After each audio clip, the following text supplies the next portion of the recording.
Hey guys, welcome to the Naughty Fisherman channel. Today I'm going to be covering a pretty universal knot. It does get used across like bass, catfish, and mostly what I target, trout. Aptly named the Uni Knot for its many uses. It can be used to tie your hooks to your line as well as to your reels. So like I said, let's go ahead and get started. Just so you guys know, you will be seeing yarn as well as fishing line in this video. I use the yarn to make it a little easier for you guys to follow along the first time, and then we switch over to the fishing line just so you guys can see it in actual practice. Alright, let's go ahead and get started. Alright, so as you guys can see, I have my bright red yarn here and a fish hook fashioned out of a paper clip just to do the demonstration the first time around, so you guys can kind of see better what I am doing before I start tying with fishing line.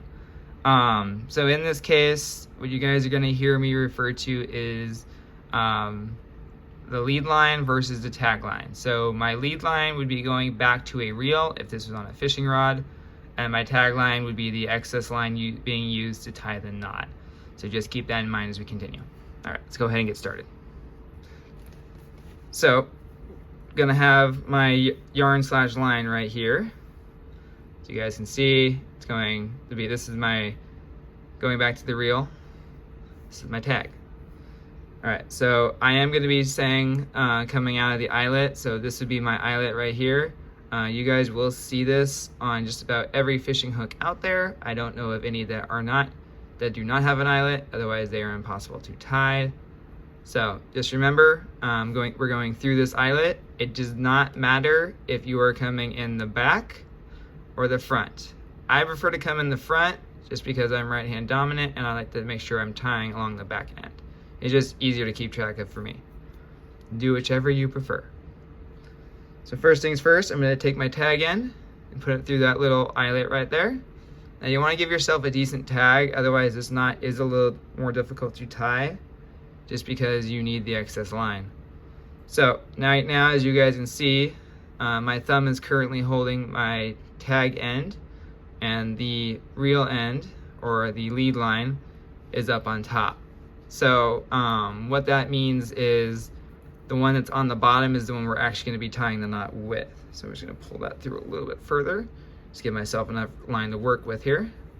Now this next step, just make sure you're keeping track of where you're going. So what I'm going to do is I'm going to take this line, the tag end, and put it right across these two. So as you guys can see, I'm crossing over my tag and my lead line. So what that does, once I get it out of my finger, is it's going to create this nice little loop. So you want to make sure you're holding on to the part where all three lines are crossing, especially right now, because you want to make sure you're keeping that separate. So now this end right here is going to go through this hole 5 times. So what we're going to do is I'm just going to take our finger, pass that through. So there's 1. And you want to keep track of it, especially with the yarn here, because the yarn's a pain in the butt. So make sure your lead line is up on top again. 2.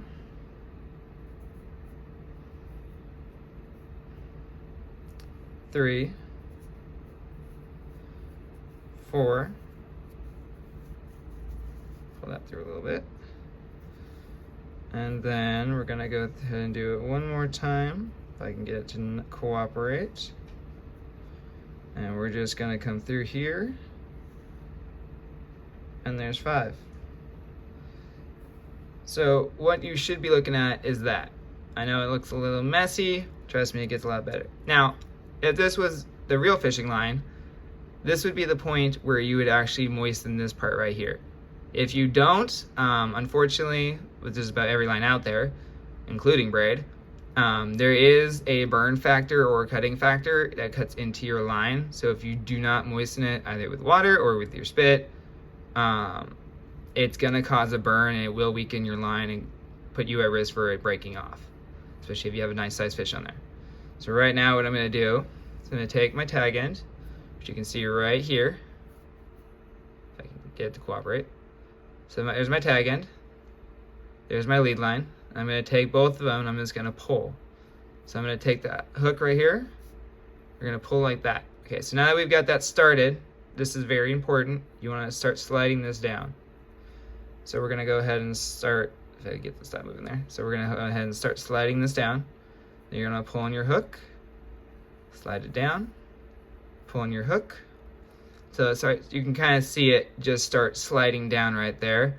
So this is kind of what you want to start seeing forming. You can go ahead and give it a little tug right there, get a little tighter. Then I'm going to grab my lead line at this point. So this one right here. So you guys can see my tag ends kind of just drooping there. And we're going to go ahead and pull this further. At this point, you should be able to pull it right up against the eyelet. And it should start looking like this. Then you can go ahead and give it another tug on both parts of the line.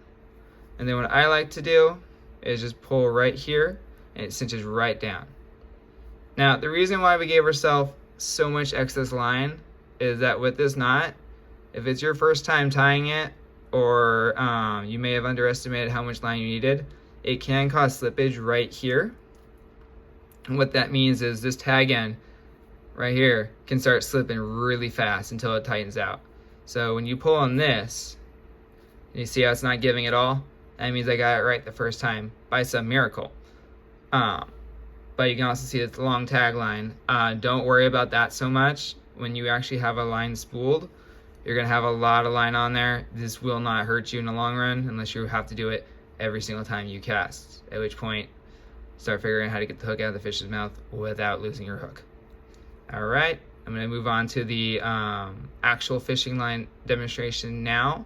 So if you guys need to keep practicing this a little bit before you move on to that part, go ahead and pause the video here. Alright guys, so this is going to be the actual demonstration with the fishing line. I'm hoping you guys are going to be able to see this. The fishing hook is tiny and the line is clear, so that might pose some slight difficulties. So bear with me. So in this part, I'm going to be using Izorline, however you want to pronounce that. I'm not picky. As you can see, it's 4-pound test, premium monofilament. This is a really good line, especially if you are just starting. As you can see, it lists off a ton of species to use this for. I personally prefer to use it for trout. That's just me. So, that's going to be our line. I'm going to be using an size 8 owner mosquito hook, single hook. I use these a lot when I am fishing, either for just like night crawlers or if I'm using plastics. This is usually the size I go for, just because it exposes more of the hook and makes it easier to hook up. The reason why I said you guys might have some difficulty following is that's the size of the hook. Not exactly the biggest thing on the planet. So I'm hoping you guys can kind of see that as I go along. I do realize I did not show you guys how to trim your tag end in the last section, so I'm going to try and cover that this time. I do apologize. Alright, so what we're going to do is we're going to take that reel out of the picture, and we're going to go ahead and grab our line. So once again, tag end, main line. So we're going to go ahead and go through this little hole right here. If I can actually get it. There we go.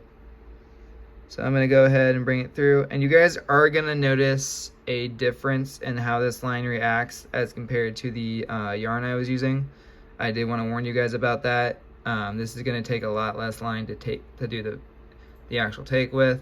But as you can see, once again, we have our main line and our tag line on the bottom. At this point, I'm going to go ahead and create that all famous loop we just saw. If the line cooperates with me. Doesn't always do that. So what I like to do is I like to grab it right at the bottom where that little loop is, and then pin it with my thumb, bring it over, and there you go, you have your loop. Now, monofilament's going to be a little easier to tie this knot with, only because it's a little stiffer than the yarn. So I'm going to grab my tag end here, go through, pull that a little tighter because I don't have enough there. It's always going to be a problem with this knot, is judging how much line you've got and how much you actually need. So we're going to go ahead and grab that once. I always like to hand it off to my left hand. Twice. And don't be worried if your line starts to look like it's a little tangled. As long as you keep track of that tag end, you will be fine. 3,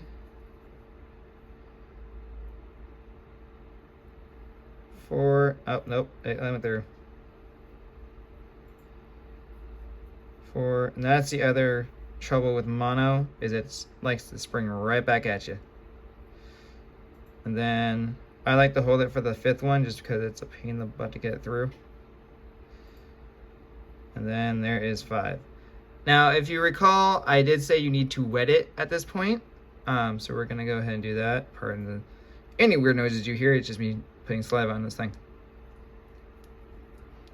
And there we go. I prefer saliva just because it's so easily available. Let's face it, you produce it all the time. I'm going to pull that so you can see that knot forming right there. I'm going to wet that again just because I want to make sure there's no burn on it. As you guys can see, it is now wet, so we're going to go ahead and start sliding this down. So you grab your main line, start sliding that down. As you can see, it's just sliding straight down to my hook. Now that's what you want to see. Nice, easy pull. All right, so now that we pulled that down, you guys can kind of see right there, there's the beginning of my knot. So now at this point, we're gonna take this tag end because we want it on that little eyelet, on the top of the eyelet. We do not want it forming below it, which I can already see it's happening. So one of the things you can do at that point is just put your fingers right here where the eyelet is to block the line. Then you're gonna pull again. You can see, again, this is why we take so much tag, because you never know which way this knot's gonna go. Wet it again, just because I like to be safe than sorry. And we're gonna go ahead and pull that down. And I'm gonna grab it again, pull that. You guys can kind of see it's forming there. Then take your lead and just pull tight. Now, if you've done this right, it won't move at all. And it doesn't look like it's going to. We do have a slight dilemma here at the very bottom now. It did cinch up against my eyelet the incorrect way, as you guys can see. So to save that, you can come down here, just grab it right there, and pull that. And there it is. It is now completely off of the actual shank. It is right on the eyelet, which is where we want it to be. Now we just pull that tight again. And this is why you always want to make sure you have that loose end, because you just saw the line jump. That right there was slipping through. Now you want to take a look at your line. And hey, we got the Uni Knot. So what you do at this point is you're going to grab your hook, and you're going to grab your little scissors. You want to have a pair of these little clippers handy anywhere you go. You're just going to come right here. I like to leave a little bit, like maybe a 1/4 inch or less of line, just in case it slips. That won't even get in the way of your bait unless you are going really close, at which point you can come in and cut that again in half. And you should be good. But that, my friends, is the Uni Knot.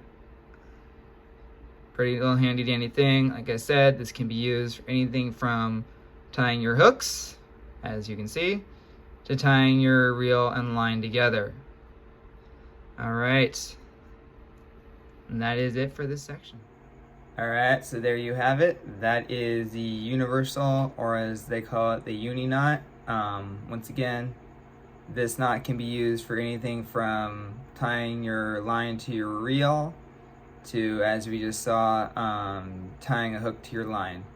Go ahead and keep practicing that, guys. It is going to be one of the knots you need to know to get further in the fishing game. One of the easiest knots out there, I would say, in the top 4 for beginners. Right up there with the Palomar knot, which I will be doing a video on soon. But keep practicing this one. Learn it, master it. Once again, tight knots and tight lines, guys. Till next time.